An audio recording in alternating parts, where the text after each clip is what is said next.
Star news Marathi, नवे पाऊल नवी दिशा। अरुण मोरे म्हणजे आमचे कबड्डी कॅप्टन। अरुण मोरेने असा आव्हान लावला की आता मी कुणाला माहिती ठेवत नाही, तुम्ही काय करू नका।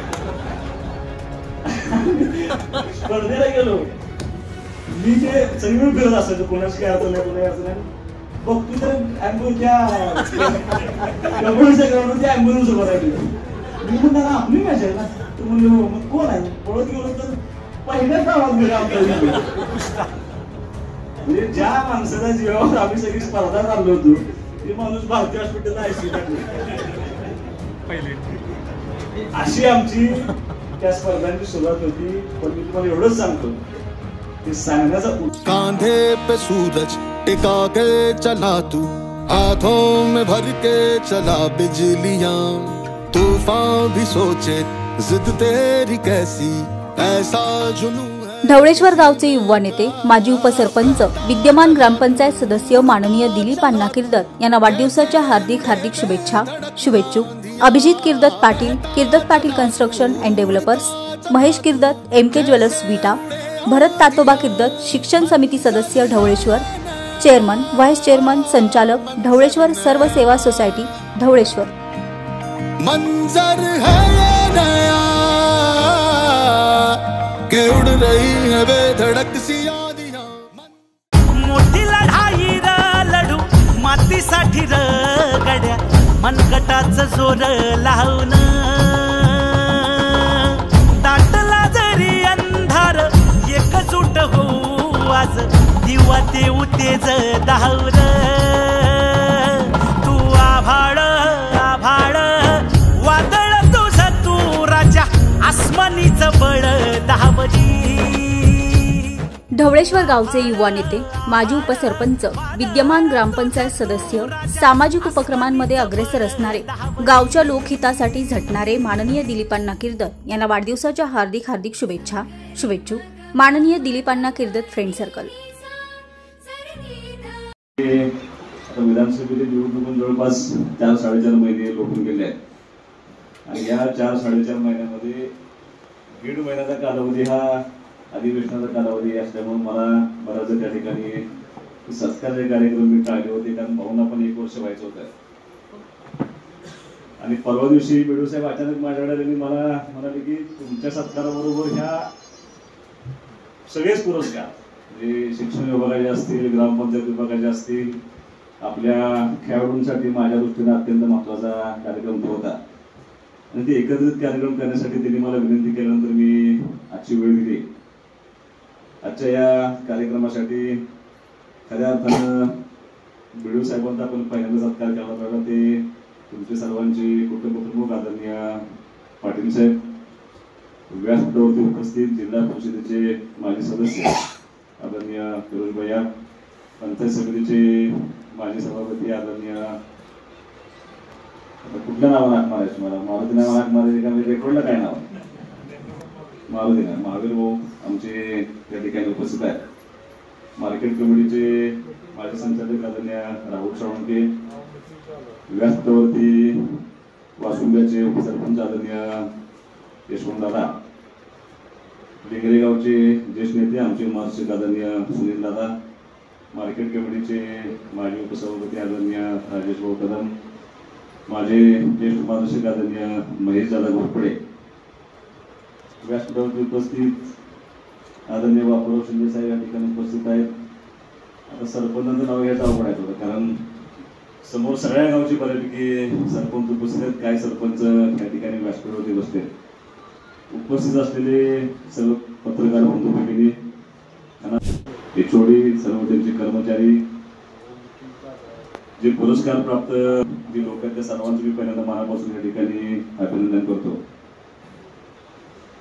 मी त्या पंचायत समितीच्या सगळ्या डिपार्टमेंटच्या अधिकाऱ्यांचं, सगळ्या कर्मचाऱ्यांचे, बेडू साहेब तुमचं मनापासून या ठिकाणी तुमचे पहिल्यांदा आभार मानेन। आभार कशासाठी मानायचे, कारण शक्यतो राजकारणी माणूस अधिकाऱ्यांचा आभार मानायला धाडस करत नाही, तो टाळत असतो आभार मानायचे। मी माझ्या आयुष्यातल्या काही घटना मात्र तुम्हाला मुद्दाम सांगायच्या आहेत। 10 वर्ष या पंचायत राज व्यवस्थेमध्ये काम केलं। मी पंचायत समितीचा उपसभापती यायला हवं होतं, होतं नव्हतं हे अनेक गोष्टींच्या चर्चा असतील तरी काय माझे जुने मित्र येतात. आता संतोष दादा या ठिकाणी बसले, त्यांना माझ्या आयुष्यातल्या बऱ्याच गोष्टी माहीत आहेत. फिरोजभाई आहेत, राहुल आहेत, या सगळ्यांना बऱ्याच गोष्टी माझ्या बाबतीत माहीत असतील किंवा अनिल भाऊंच्या बरोबर काम केलेले अनेक लोक आज या ठिकाणी समोर बसले. मी म्हणजे कसं असतं, फिरोजभाई त्यांच्या भाषणामध्ये सांगितलं की मी ज्यावेळेला पंचायत समितीचा उपसभापती झालो, पहिल्यांदा ज्या दिवशी मी पंचायत समितीत आलो त्या दिवशी मी त्या पायरीच्या पाया पडलो.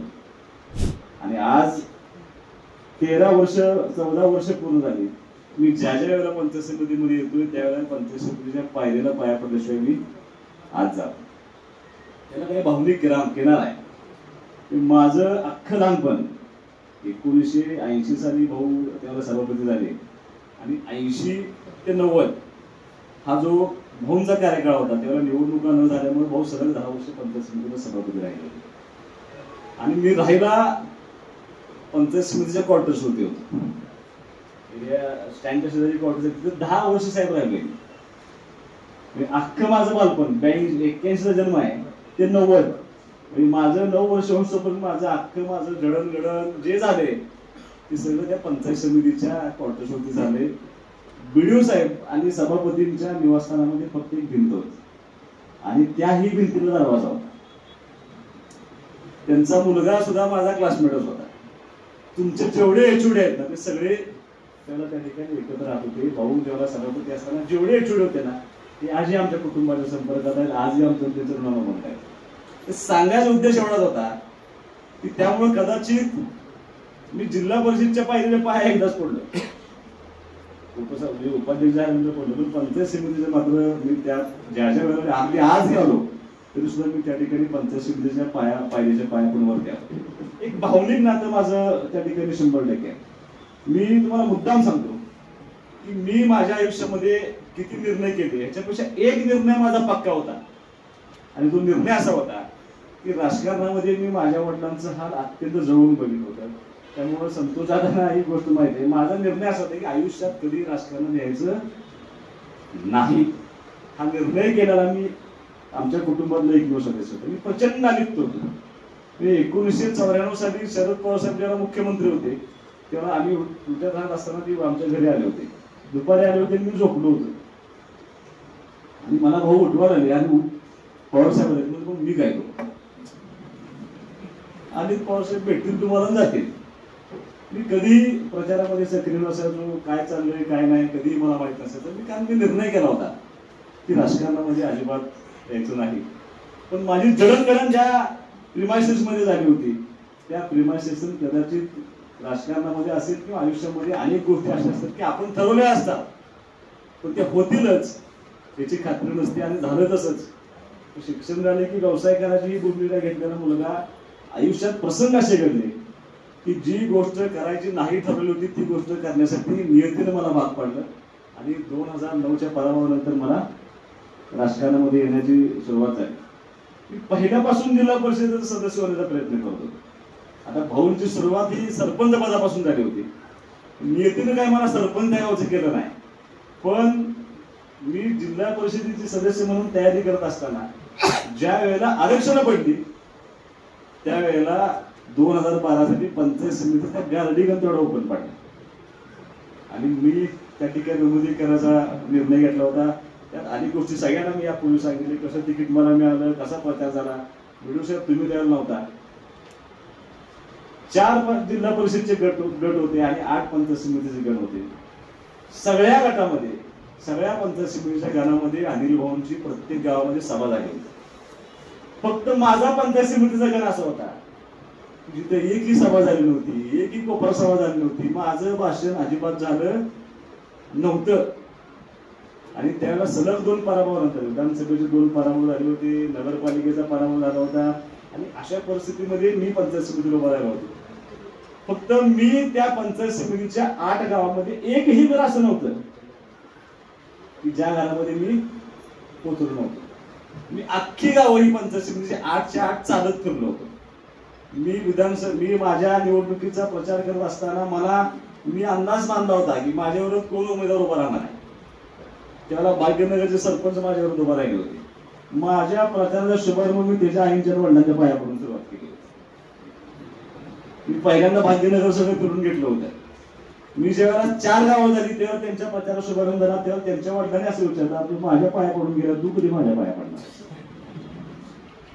आणि हे सगळं करत असताना प्रचंड आक्रमण माझ्यावरती होत असताना त्यावेळेला ह्या पंचायत समितीतल्या 8 गावांनी मला एवढं सांभाळलं की जिल्ह्यामध्ये सगळ्यात जास्त मतं द्यायला मी पंचायत समितीला निवडून आलो होतो. त्यावर आरक्षण पडलं सभापती पदाचं, त्यामुळे मला उपसभापती व्हावं लागलं. आणि मला आज प्रकर्षाने आठवण होती. म्हणजे आज अनेक लोक आहेत. आता त्यावेळेला बीडीओ आमचे अरविंद पाटील साहेब पाहुणे आमची त्यावरती बीडीओ होते. नंतर जोशी साहेब त्या ठिकाणी बीडीओ झाले, पण संदीप पवार साहेब त्या ठिकाणी बीडीओ झाले. आता तुम्ही 2 वर्ष जवळपास या ठिकाणी तुम्ही काम बघताय. सगळ्या अधिकाऱ्यांची मला अत्यंत प्रकर्षाने आठवण होत असते. आणि सगळ्यात जास्त कोणाची होत असेल का नाही तर आनंदराव जोशी आमच्या बांधकामला अत्यंत हुशार माणूस. श्रीपाद जोशी दुर्दैवानं म्हणजे काय त्या दोघांचं वैशिष्ट्य आहे, रिटायरमेंट झाली आणि एकसारखंच म्हणजे ज्यावेळेला चांगले दिवस आहेत त्यावेळेला बरोबर ही 2 माणसं आज आपल्यात त्या फायत नाहीत. कारंडेराव साहेब सुद्धा दुर्दैवानं आपल्यात नाही. मी ह्या सगळ्यांचं नाव त्याचं कारण एवढंच आहे, ज्या दिवशी मी या खुर्चीवरती बसलो होतो ना त्यावेळेस सगळं ज्ञान ग्रहण करून आलं नव्हतं. मला सगळंच माहिती आहे, इत्यंभूत मला माहिती नाही. आता आपण असं काम करणार आहे तसं काम करणार आहे यातलं मला पंचायत समितीतलं 10% सुद्धा नॉलेज नव्हतं. पण ह्या खुर्चीवरती बसल्यानंतर मला जी संधी मिळाली ना त्या संधीचं खऱ्या अर्थानं सोनं करायचा मी प्रयत्न केला होता. आणि ह्याच्यामध्ये सगळ्यात जास्त मला मदत कोणी केली असेल माझ्या वडिलांनी केलीच, त्याच्याबद्दल काही मला शंका नाही. पण मला सगळ्यात जास्त मदत कोणी केली असेल तर या पंचायत समितीच्या सगळ्या अधिकाऱ्यांनी कर्मचाऱ्यांनी मला त्या ठिकाणी खूप मोठी मदत केली. कदाचित आज सुहास बाबर आमदार आहे, त्या आमदारकीच्या ह्याच्यामध्ये अनेक कारणं असतील माझ्या विजयामध्ये. मी काय नाकारणार नाही. मी माझ्या वडिलांची सहानुभूती होती, माझं काम होतं, कार्यकर्त्यांचं कष्ट होतं, लोकांनी ठरवलं होतं, लोकांनी निर्धार केला होता. पण ह्या सगळ्यामध्ये एक घटक असा आहे की ह्या पंचायत समितीमध्ये काम करत असताना जे सुहास बाबांना नाव कमवलं ह्या अधिकाऱ्यांच्या जीवावरती, कदाचित त्याचाही फायदा मला ह्या विधानसभेच्या निवडणुकीमध्ये 100% किती लोकांना याचा पंचायत समितीचा अभ्यास केला मला माहित नाही. पण पंचायत समिती हे फक्त इम्प्लिमेंटिंग एजन्सी आहे. म्हणजे आपलं उत्पन्न साहेब किती आता 3.5-4 लाख रुपये आमचं स्वतःचं उत्पन्न आहे पंचायत समितीचं. पण मी सारखं म्हणायचं काय करायचं आपण आता, त्यावेळेला भाऊ आमदार नव्हते, संघर्ष कसा करायचा या सगळ्या कामांसाठी. त्यामुळे आमचं उत्पन्न बघितल्यानंतर आम्हाला त्याला 12वीत 13वीत एकदम किरकोळ 10 लाख रुपये 12 लाख रुपये पंचायत समिती घ्यायचे. म्हणजे काही गोष्टी नव्यानं करण्याचा आम्ही त्या ठिकाणी प्रयत्न करतो. इम्प्लिमेंटिंग एजन्सी जरी असली तरी सुद्धा शासनानं जे जे कार्यक्रम दिले, शासनानं ज्या ज्या योजना दिले त्या सगळ्या अत्यंत प्रामाणिकपणे त्या सगळ्या अधिकाऱ्यांना बरोबर घेऊन शेवटच्या घटकापर्यंत कसलाही रुपयाचा भ्रष्टाचार न होता सामान्य माणसाला मिळालं पाहिजे ही भूमिका घेऊन आम्ही त्या 10 वर्षामध्ये पंचायत समितीचं काम केलं होतं. त्यामुळे मला असं वाटतंय की ह्या पंचायत समितीसारखी दुसरी पंचायत समिती राज्यात तुम्हाला बघायला मिळणार. आणि मग मला एक त्याला मुळी वकिलांचा एक फोटो द्यायला येतो होता. आता त्यांचा पण नाही ना आमचा पण लावला नाही वाटत मला. तुम्ही त्या पहिल्या मीटिंग मध्ये असं सांगितलं, त्याला मुळी वकील सभापती असताना त्यांनी यशवंत पंचायत समितीमध्ये राज्यात 2रा नंबर मिळवला. आणि त्या बैठकीमध्ये मी असं सांगितलं होतं, तुम्ही नव्हता बघितलं त्या बैठकीत, आणि त्या आढावा बैठकीत मी असं सांगितलं की माझी एक अपेक्षा आहे तुमच्याकडून. तुमची काय अपेक्षा आहे सगळ्या कर्मचारी म्हणले, मला माझा फोटो असा लावायचा आहे म्हणले, पण 2ऱ्या नंबरचा नाही. मला काय असेल ते पहिल्या नंबरचा मला त्या ठिकाणी फोटो लावायचा. कुणालाही विश्वास नव्हता, कुणीही टाळी वाजवून नाही, कुणाच्या चेहऱ्यावर हास्य नव्हतं, कारण कुणालाच कॉन्फिडन्स नव्हता. मला ते साधारण चेहरे बघितले की लक्षात येते की काय यांच्या मनात आहे. मला ते लक्षात आलं. मी परत जाऊ दे, आज काय विषयाविषयी बोलायचं नाही म्हणजे आपण प्रयत्न करूया. एक आठवडाभर गेल्यानंतर आम्ही परत एक मिटिंग घेतली. त्यावेळेला क्रीडा स्पर्धांचं पत्रक आलं होतं आणि मी सगळे डिपार्टमेंटचे लोक बोलले, सगळे आमचे कर्मचारी बोलले, म्हटलं की मला सांगा की आपल्याला क्रीडा स्पर्धामध्ये कुठलं बक्षीस मिळतं. त्यांनी मला सांगितलं एकच बक्षीस मिळतं. म्हणलं कुठलं, तर इरफान सर इतक्या जोरात पाहतात त्यांना आता सुद्धा नंबर आला त्यांचा. तेवढं एकच बक्षीस मिळते म्हणून सांगितलं मला. म्हणजे धावण्यामध्ये आपल्याला नंबर येतो. मी काय म्हटलं, आपण जनरल चॅम्पियनशिप घ्यायची. सगळे म्हणजे काय तर सांगताय म्हणजे तुम्ही.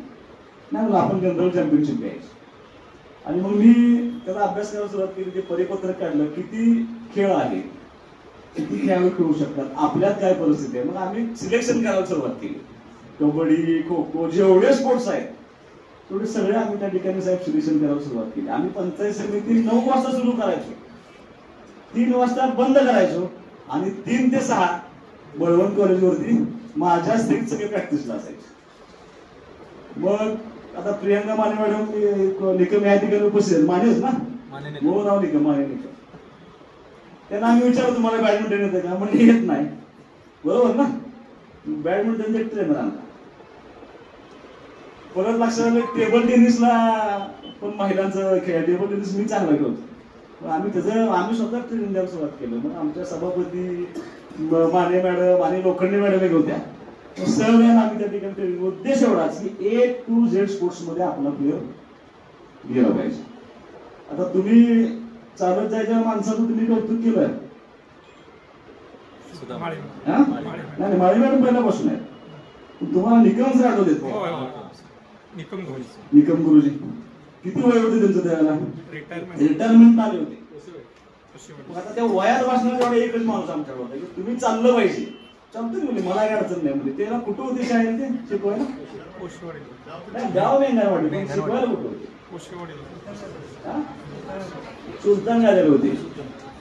घरातनं चालत निघायचे स्पीडनं आणि चालत परत जायचे. मग तिने ती इतकी सवय लावून घेतली, सतत चालत फिरायचे. म्हणजे काय करताय? प्रॅक्टिस.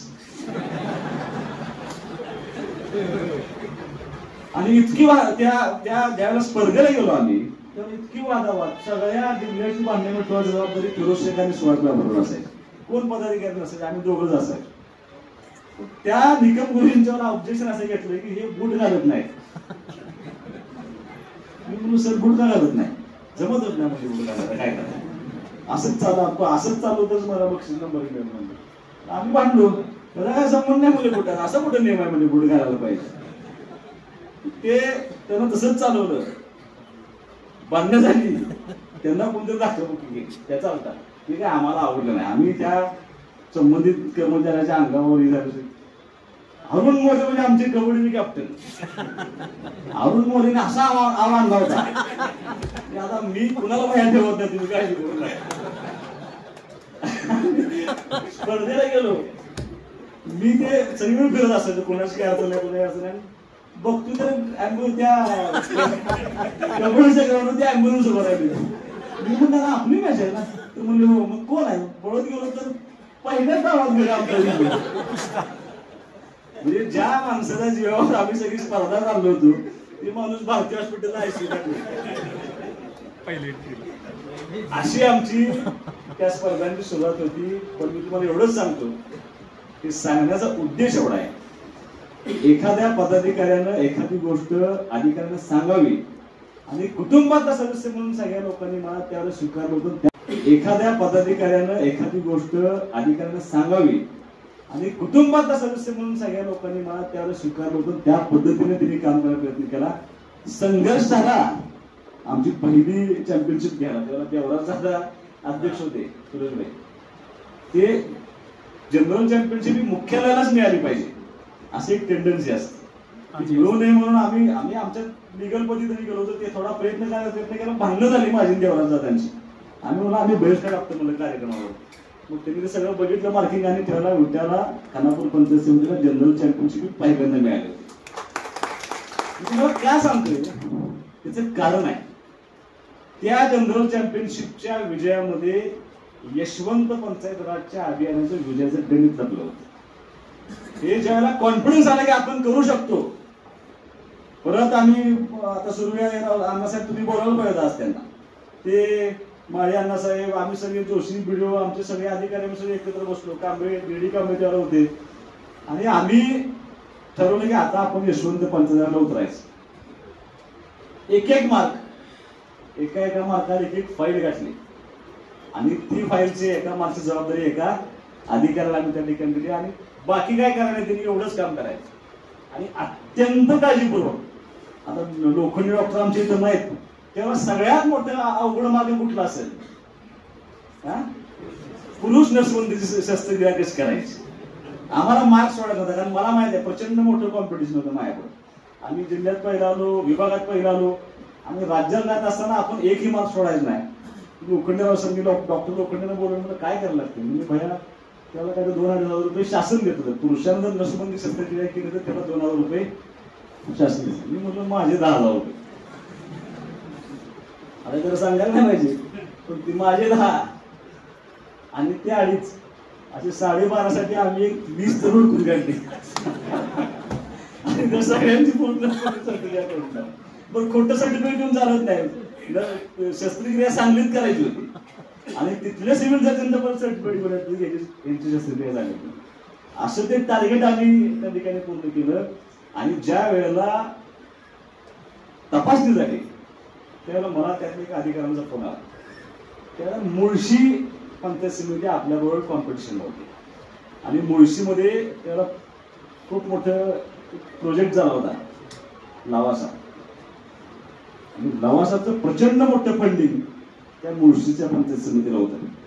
आणि पंकजाताई मुंडे त्यावेळेला ग्रामविकास मंत्री होते. आणि मला असं कळलं की सेटिंग लावून मुळशीला वर आणायचं चाललंय आणि तुम्हाला काहीतरी प्रयत्न करावा लागेल. मी भाऊंना घेतलं म्हणून मला मुंडेला भेटायला त्यांना भेटून एवढीच विनंती केली, तुम्ही सगळ्या फाईल बघा आणि जनप्रामाणिकपणे काम केले.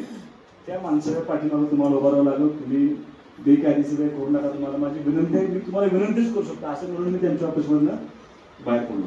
तरी सुद्धा मुळशीत 2 मार्क वाढवले ना. अर्ध्या मार्काने खानापूर पंचायत समिती राज्यात त्याला पहिली आली.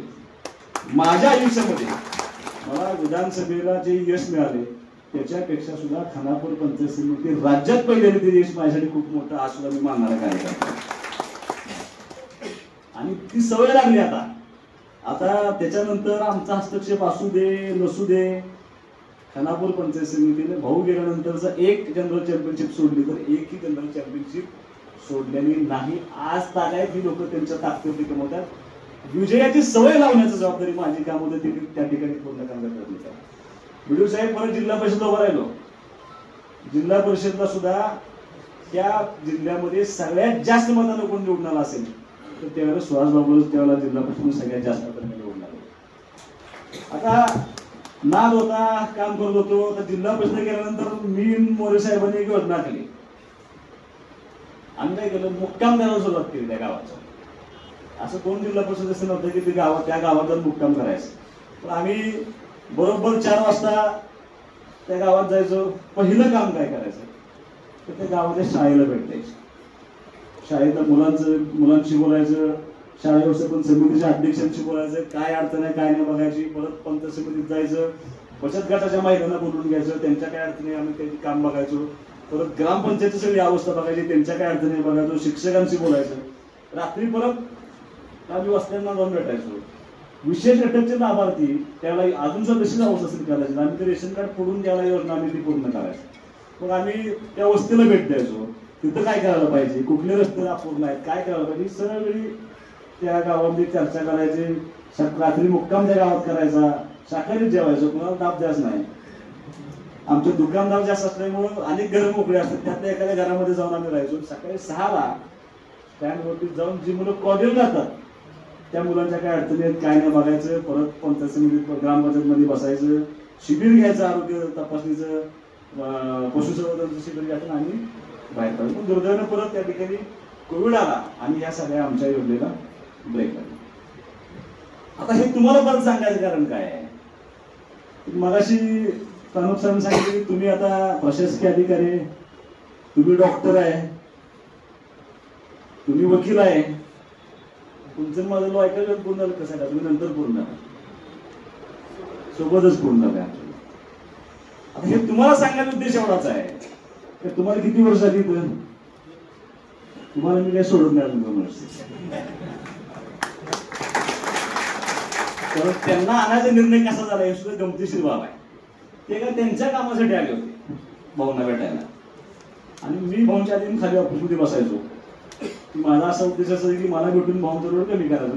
माझ्यात जेवढी काम होती मी त्यांना विचारलं काय काम आहे, तुम्ही असं सांगितलं, तुम्ही कुठं आहे, गोष्टी सांगितलं, मी असं नाडाला आहे असं तसं सगळं सांगितलं. त्यांनी तुम्ही कसं काम केलं मी अंदाज घेत होतो. त्यांनी इतकं बोलले की हे उठून गेलं तुम्ही यांच्या पद्धतीचं पत्र करून टाकले होत्या. त्यांना माहितच नव्हतं की मी यांचं पद्धतीचं पत्र दिलं. भाऊंना सांगून मी यांना इकडं, कारण मला कदाचित अंदाज होता की प्रशासक लागणार आहे, इलेक्शन काही होणार नाही आणि चांगला माणूस असला पाहिजे म्हणून मी बीडीओ साहेबांना त्या ठिकाणी आणलं. आज निश्चितपणे तुम्हाला अधिकारी कर्मचारी पण सांगतील की तुम्हाला याचा फायदा झाला की नाही, सांगतील की तुम्हाला याचा फायदा झाला की नाही. अत्यंत चांगला माणूस आम्ही आणण्याचा उद्देश होता आणि मी तुम्हाला सगळं सांगायचा उद्देश असा होता. 4 महिने झाले माझी विधानसभेची निवडणूक म्हणून, इतकं प्रचंड काम आहे मागची मंजूर झालेली, त्याच नारळ पडता मला अजून 1 वर्ष जाईल. मला ह्या राज्य शासनावरती पूर्ण विश्वास आहे. हे राज्य शासन निश्चितपणे तिन्ही पक्ष माझ्या पाठीमागे ताकदीने उभा राहणार आणि ह्या 6 महिन्यानंतर सगळ्यात जास्तीचा निधी आणण्यामध्ये आज सुहासबाबा यशस्वी होणार. त्या मतदारसंघामध्ये जास्तीचे पैसे आणण्यासाठी नाही, पण काही वेगळ्या कल्पना राबवत आपण ह्या मतदारसंघामध्ये, ह्या ग्रामपंचायतमध्ये प्रत्येक गावाला न्याय देण्याची भूमिका असावी या हेतूनं. आता मला कोणाची मदत लागणार असेल ती तुमची मदत लागणार आहे. राज्य शासनाचे डिपार्टमेंट एवढ्या खालपर्यंत जाऊ शकत नाही. अनिल भाऊनी अनेकदा इथं भाषणामध्ये सांगितलं होतं की जर मला कोणी विचारलं की तुम्हाला आमदारकी पाहिजे का तर सभापती पाहिजे, तर भाऊ म्हणायचे की मला पंचायत समिती सभापती पद पाहिजे. पण पंचायत समिती ही एकमेव अशी गोष्ट आहे की या मतदारसंघातल्या अत्यंत सामान्य माणसांच्या पर्यंत काम त्या ठिकाणी पोहोचवू शकते, त्यांचे माझे संबंध राहू शकतात. आमदारकी आल्यानंतर कदाचित तो संपर्क तुटू शकतो, पण इथला संपर्क न तुटणारा संपर्क असतो. त्यामुळे मला आज तुमच्या सगळ्यांची, तुमच्या डिपार्टमेंटची, तुमच्या पंचायत समिती सगळ्या अधिकाऱ्यांची, आमच्या सगळ्या ग्रामसेवकांची मला अत्यंत मदतीची आवश्यकता. त्याला कारण असं आहे, काही कल्पना या मतदारसंघामध्ये घेऊन आलो की भविष्यामध्ये ह्या 4 वर्ष 8 महिन्याच्या राहिलेल्या कालावधीमध्ये मला जो माझा मतदारसंघ करायचा आहे त्यासाठी मला तुमच्या मदतीची आवश्यकता आहे. तुम्ही ती कराल अशी मी अपेक्षा ह्या ठिकाणी करतो. दुर्दैव असं की मी फक्त सुर्वेराव साहेबांना आणि माळेराव साहेबांना बोलवतो. मी म्हणतो की जोशी साहेबांना, श्रीपाद जोशींना बोलवून घ्या आणि मला काही कल्पना राबवायच्या त्या मतदारसंघामध्ये प्रत्येक गावामध्ये, त्याची सुरुवात आपण करूया. पण दुर्दैवानं ते आज आपल्यात नाहीत, पण आपण एकत्र बसून मला असं वाटतं की समोर बसलेल्या सगळ्या सरपंचांना मी अजिबात सरपंच कुठल्या पार्टीचा आहे, त्याने मला मतदान केलंय का नाही असल्या विचाराचा माणूस मी नाही. सगळ्यांना एकत्रितपणे ह्या सुरुवात आपल्या तालुक्यापासून करावी लागेल, ती सुरुवात आपण करूया. मला निश्चित खात्री आहे त्याचा चांगला सकारात्मक परिणाम एक IAS अधिकारी सकारात्मक विचारांचा येतो, जितेंद्र गुडी, तर ते इथं नाही तरी पण मी त्यांचं नाव घेतो. स्मार्ट PSC आणि मॉडेल स्कूल इतक्या चांगल्या पद्धतीने त्यांनी योजना राबवल्या. प्रशासक असताना, कोणी बरोबर नसताना आज ती योजना राज्यानं स्वीकारली. असं काहीतरी आपल्याला या मतदारसंघामध्ये काम करावं लागेल, जे राज्य परत स्वीकारेल त्या दृष्टीने आपण सर्वांनी एकत्रितपणे काम करण्याची आवश्यकता आहे. एकत्रितपणे आपण ही अशी या ठिकाणी मी अपेक्षा निश्चितपणे व्यक्त करणार आहे. कार्यक्रम लवकर संपला त्यामुळे काय 5-10 मिनिटं बोलून तरी काय अडचण नाही. माझी तुम्हाला विनंती एवढीच आहे, मी आता सरपंचांना काही गोष्टी निश्चितपणे सांगणार आहे. आता बुधवारी पुढच्या होणाऱ्या सरपंचांच्या आरक्षणाची सोडत आहे. आता अनेक अशी गावं असतील की कुणाचं 1 वर्ष राहिले, कुणाचे 6 महिने राहिले, कुणाचा प्रोग्राम लागणार आहे, कुणाला 2 वर्ष आहेत, कुणाला 2.5 वर्ष आहेत. आता ज्यांचा प्रोग्राम लागणार आहे त्यांचा प्रश्न मिटलाय, पण ज्यांना कोणाला अजून 3 वर्ष, 2 वर्ष, 1 वर्ष, 1.5 वर्ष काम करण्याची संधी आहे त्या सगळ्या सरपंचांना माझी विनंती आहे की थोडस सगळ्यात अवघड राजकारण ग्रामपंचायतचं असतं. म्हणजे लोकसभेत मी अनेक वाटण्यात सांगितले, लोकसभेचा राग डोक्यात नसतोच, उमेदवारांच्या डोक्यात नसतो, त्यामुळे बाकीच्यांचा काही असायला प्रश्न नाही. विधानसभेचा राग 5-6 महिन्यात जातो, पंचायत समितीचा राग 1 वर्षभरात जातो, जिल्हा परिषद राग 1 वर्षभरात जातो, ग्रामपंचायतचा राग मात्र 5 वर्ष काय जात नाही. तू मला असं केलं होतंस, तुला पुढच्या निवडणुकीला दाखव. इथपर्यंतची मजल त्या ग्रामपंचायतच्या निवडणुकीमध्ये असते. म्हणजे जेवढं मतदान लहान, जेवढी निवडणूक लहान, तेवढं राग आणि द्वेष जास्त असतो म्हणजे. पण माझ्यासारखं तुम्ही थोडंसं राहिलं पाहिजे. एकदा मतदान झालं, एकदा निकाल लागलाय की आपल्या अंगावरची पार्टीची झेंडा पाळवर सरकली पाहिजे आणि गावातला प्रत्येक माणूस त्या माणसाचा लोकप्रतिनिधी मी आहे आणि त्याचं काम करणं आपली जबाबदारी आहे. या हेतून इथून पुढे आपण काम करण्याची जबाबदारी सर्वांनी तुम्ही घेतली पाहिजे असं तुम्हाला माझी विनंती तुम्हाला या ठिकाणी करणार. पण मी आज बघितलं काही गावांना तुम्ही पुरस्कार दिले, आले नाही, करायला नाही पाहिजे त्यांनी असं काय. म्हणजे मला काहीच फरक पडत नाही. उलट म्हणजे मी गाडीचं नाव घेतल्यावर मी आमच्या सरपंचांना विचारलं वशिल्याचा नंबर नाही ना, पण कोण म्हणू पण शकत नाही वशिल्या नाही का, तर शाळेचा पहिला नंबर तुम्ही आदर्शला दिला म्हणजे माझा वशिला नाही, म्हणजे वशिल्याचं कुठलंच काम चालत नाही. हे सांगण्याचा उद्देश एवढाच आहे की ह्या भूमिका आपण आता बाजूला ठेवल्या पाहिजेत आणि आलेल्या प्रत्येक माणसाचे काम करण्याची जबाबदारी आपण 100% पार पाडली पाहिजे. माझं तुम्हाला आव्हान आहे, कुठल्याही सरपंचाने या. आता नाव घेणार का नाही, संजय मोहिते सदस्य होते इथं 5 वर्ष, तुम्ही 5 वर्ष या ठिकाणी, मी उपाध्यक्ष असताना या ठिकाणी सदस्य होते. 5 वर्षाच्या कालावधीमध्ये कडवे माझे विरोधक असताना त्यांनी मला दाखवून द्यावं की सुहास बाबरनं पंचायत समितीच्या अधिकाऱ्यांना कर्मचाऱ्यांना एक काम चुकीत सांगितलं, 1 रुपयाचं काम चुकीत सांगितलं, 1 रुपयाचा भ्रष्टाचार केलाय. म्हणजे बीडीओ साहेब किती विलीनं मंजूर दिली प्रशासक काळामध्ये, या 2 वर्षामध्ये 250 विलींना तुम्ही मंजुरी दिली होती. एकदा तरी माझा फोन आला ह्याला देऊ नका म्हणून, द्या म्हणून आला असेल. हा, एकही चुकीचं काम सांगणार कुणालाही अडवलं. 5 लाख रुपये आपण देतोय विहिरीला. किती, मला असं वाटतं की तुम्हाला मताला कोणतरी 1000-2000 रुपये देत असेल, 5 लाख रुपये विहिरीला कोणच देत नाही. पण ते देताना सुद्धा या मतदारसंघामध्ये मी लोकप्रतिनिधी असताना राजेश भाऊ कुणालाही आडवा म्हणून सांगितलेलं नाही. मी ज्यावेळेला संजय गांधी निर्धार योजनेचा अध्यक्ष होतो त्याला भाजपचे पण काही सदस्य माझ्याबरोबर होते, आमच्या पार्टीचे काही सदस्य माझ्यावर होते. ते असं मला येऊन सांगायचे देऊ नका बरं आहे ना, आपल्याला मदत करत नाही. मी म्हणाला अगदी बरोबर आहे, मदत करत नाही ना, अजिबात नाही. ते उठून गेला की मंजूर म्हणून सही करून ठेवायची. त्याला कारण असं आहे की ती निराधार योजनेची पेन्शन मागणारी महिला असेल किंवा पुरुष असेल, मला त्यांचं मत किंवा बघत नव्हतं, त्यांची आर्थिक परिस्थितीचा मी अभ्यास करतो. आणि तिला आवश्यकता आहे तर आवश्यकता नाही एवढंच बघायला दिलं, आणि तिला आवश्यकता आहे तर आवश्यकता नाही एवढंच बघायला दिलं. मग देऊ दे न देऊ दे मला काही फरक पडत नव्हता. आमच्या सदस्याचं समाधान व्हायचं की सुहास बाबांना माझ्या सामान याची मंजुरी केली नाही. त्याचं वास्तव असं होतं की ती उठून गेले की मी मंजुरीचं पत्र काढून टाकायचं. असं काम करण्याची भूमिका घेतल्यामुळं मला अनिल भाऊंचा वारसा 100%, त्यांचा मला झालेल्या त्यांच्या घटनेनंतर मिळालेली सहानुभूती प्रचंड मोठी आहे. हे सगळं असताना सुद्धा हे कुणालाही अपेक्षित नव्हते. पत्रकार मंडळ सुद्धा आता त्यावेळेला त्यांचा नाईलाज असतो. एखाद्या गावामध्ये गेलं कोण निवडून येणार तुम्ही विचारता, आता 90% सुहास बाबर म्हणते, पण तुम्हाला दाखवता येत नाही. अडचण असते पत्रकारांची सुद्धा, त्यांना ते समान दाखवावं लागतं. पण तुमचा रात्री मला फोन येतच होता ना, काय नाही एकदम व्यवस्थित आहे. सगळ्यांना माहिती होतं मी निवडून येणार आहे, मला माहिती होतं मी निवडून येणार आहे. मला माहिती आहे मी पंचायत समितीला रेकॉर्ड ब्रेक मतदान जिल्ह्यात निवडणार होतो, जिल्हा परिषदला रेकॉर्ड ब्रेक मतदान निवडून आलो. आणि तुमच्या सगळ्यांच्या आशीर्वादानं, या मतदारसंघातल्या सगळ्या आम जनतेच्या आशीर्वादानं विधानसभेला सुद्धा मी जिल्ह्यात सगळ्यात जास्त मतांना मी निवडून आलो. हे माझं भाग्य आहे. म्हणजे पंचायत समितीला आलो, जिल्हा परिषद होती किरकोळ गोष्ट असते, पण विधानसभेला सगळ्यात जास्त मतांनी निवडून येणं जिल्ह्यामध्ये हे मान मिळवायला काही गोष्टी घडाव्या लागतात. म्हणजे जयंत पाटील साहेब, विश्वजित कदम साहेब यांचं गेट सुद्धा 10,000-12,000 हजार आले, जे लाख मतांनी निवडून होते. मी मात्र 78,181 मतांना त्यावेळेला निवडून आलो. त्याचं सगळं श्रेय त्या पंचायत समिती जिल्हा परिषदमध्ये केलेल्या 10 वर्षाचा माझा कार्यकाळ, त्या पंचायत समितीच्या सगळ्या अधिकाऱ्यांनी मला केलेली मदत, सगळ्या ग्रामसेवकांनी मला केलेली मदत, त्या मतदारसंघातल्या सगळ्या अनिल भाऊंच्या कार्यकर्त्यांनी वाहून घेऊन काम केलं.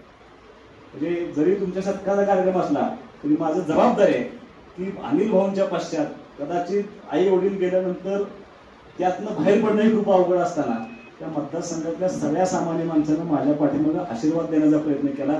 ही सगळी लोक माझ्या बरोबर उभा राहिली, म्हणून आज आमचं कुटुंब त्या दुःखातून सावरून आज ही सेवा करण्याची भूमिका घेऊन त्या ठिकाणी काम करत आहे.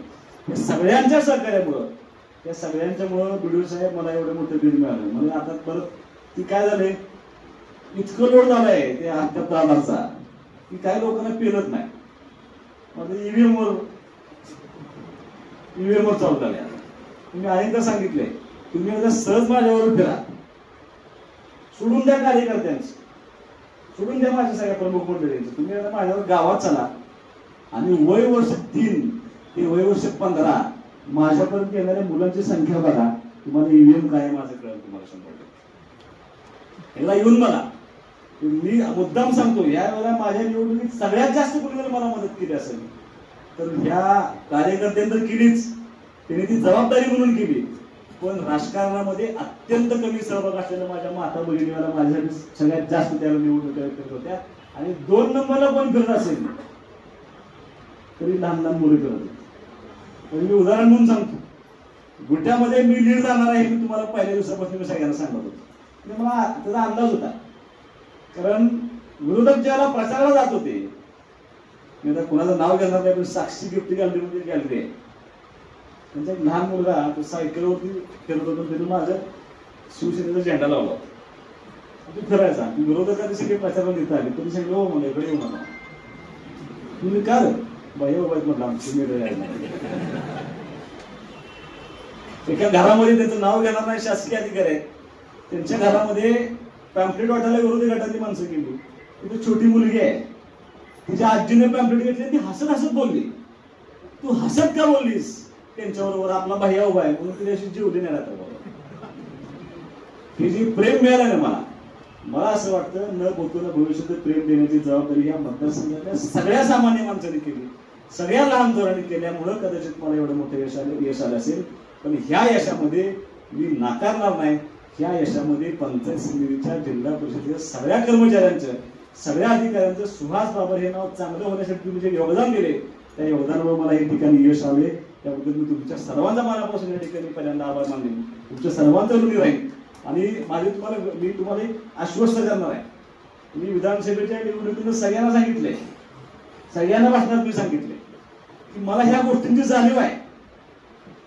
भाऊ गेल्यानंतर झालेली निवडणूक, त्यात मला मिळालेले यश, या प्रत्येक यशाचं विधानसभेमध्ये ज्यावेळेला मी पायरी चढत होतो त्या पायरी गणित मला जाणीव होती की ह्या पायरी म्हणजे मी अनेक वाटण्यात चांगली मिळू साहेब, तुम्हाला कदाचित माहित असेल, मी उपाध्यक्ष झाल्यानंतर उपाध्यक्ष मी वर होतो, वर पहिल्या मजल्यावरती होतो, दुसऱ्या तिसऱ्या मजल्यावरती होतो. मी भाऊनी मला खाली येऊन बसायला सांगितलं, म्हणजे 3 चेंबर घे, साधं चेंबर होतं. मी ते चेंबर घेतलं, जाऊन बसलो, सगळे आमदार सत्कार करून गेले आणि भावाने म्हणले मी का तुला सत्कार करणार नाही, तुला ह्या चेंबरमध्ये का आणले तुला कळतंय का? म्हणजे नाही मला समजलं. तुला ह्या खुर्चीवरती बसवलं त्याला कारण असं आहे की ह्या खुर्चीवरती बसत असताना, एखाद्या विषयावरती सही करत असताना, निर्णय घेत असताना एका गोष्टीचं भान ठेवा की आपला बाप या खुर्चीवरती बसला होता, भाऊ त्या खुर्चीवरती बसले होते आणि त्यांनी ती जबाबदारी, ती जाणीव मला त्यावेळेला करून दिली होती. ती जाणीव आजही माझ्या मनामध्ये आहे. मी ज्या ज्या ठिकाणी प्रचाराला गेलो त्या प्रत्येक ठिकाणी मला या मतदारसंघातल्या अत्यंत सामान्य माणसांनी मला लोकवर्गणी करून दिले. काही लोकांनी मला व्यासपीठावरती आणून पैसे आणून दिले. एका 2 मुलीनं, एक विजयनगरच्या एका मुलगीने मला तिची पिगी बँक आणून दिली होती की तुम्हाला पैसे इलेक्शनसाठी घ्या म्हणून. दिगंची मध्ये एका सभेमध्ये एका मुलीनं पिगी बँक आणून दिली शंभूराज देसाई साहेबांच्या साक्षीने. मी नको बाळा, मला तिच्या वडिलांनी मला एक गोष्ट सांगितली की ज्या वेळेला तिचा जन्म झाला, मागासवर्गीय समाजाचं कुटुंब आहे, जन्म झाला आणि हिची आई गेली म्हणा तिथंच एका कॉटवरती आईची डेड बॉडी होती, पाण्यात बाळ होती आणि 1 लाख रुपये बिल लावलं होतं मला. माझ्याकडे पैसे नव्हते, घेऊन जायचं कसं? त्याला मला एकमेव पर्याय होता अनिल भाऊ. मी अनिल भाऊला फोन केला की मी फोन एवढ्यासाठी केला होता की माझं बिल काय कमी होईल का भाऊ, असं घडलं. त्याला भाऊने 1 लाख रुपये पाठवून दिले आणि 1 लाख रुपये मी ते भरले. त्यावेळेला माझ्या एका हातात माझं बाळ होतं, एका हातात माझ्या बायकोची बॉडी होती. आता ती मुलगी मोठी झाली, सुदैवाने माझी परिस्थिती चांगली आहे. माझी अशी इच्छा की त्या उपकारातून उतराय व्हायचं असेल तर माझ्या मुलीने साठवलेले पैसे तुम्हाला हे घ्या. मी ते पैसे हातात घेतले. मला बोर्डमध्ये एका महिन्याने पैसे दिले. असे अनेक महिन्यांनी कुणी 50 रुपये दिले, कुणी 100 दिले, कुणी 500 दिले, कुणी 1000 दिले, कुणी 2000 दिले. दुकानदार मंडळीने मला तू बघूच नकोस म्हणून सांगितलं गावाकडे, इतकी मदत करण्याचा प्रयत्न केला. आणि ज्यावेळी मी काम करतोय त्यावेळेला मला ह्या सगळ्या गोष्टींची जाणीव आहे. मी त्या दोन्ही पिगी बँक मी माझ्या कपड्यात ठेवते आणि अशा ठिकाणी ठेवते की कपडे घ्यायला मी कपाट उघडलं की मला त्या 2 पिगी बँक दिसतात. सकाळ सकाळ जाणीव होते की जबाबदारी माझ्या खांद्यावरती, माझ्या डोक्यावरती. आणि ते जबाबदारी घेऊन काम करायचं भूमिका मी या ठिकाणी घेऊन करण्याचा तुम्हाला शपथपूर्वक सांगतो की अत्यंत चांगल्या पद्धतीनं जो माझा कार्यकाळ असेल त्या कार्यकाळामध्ये अत्यंत प्रामाणिकपणे काम करायची भूमिका घेऊन या मतदारसंघामध्ये काम करेल. त्यात कुठेही तुम्हाला माझ्याकडून अडचण येणार नाही. कधीही सुरुवात तुम्हाला चुकीचं काम करा म्हणून सांगणार नाही. आणि जरी कधी सांगितलं असलं तर त्याची जबाबदारी मी सुहास बाबतून कायम घेतलेलं तुमच्या अंगावर कधी येऊन दिलेलं नाही. पण ह्या मतदारसंघातल्या सगळ्या लोकांना न्याय देण्याची भूमिका इथून पुढे 100% घेतली जाईल.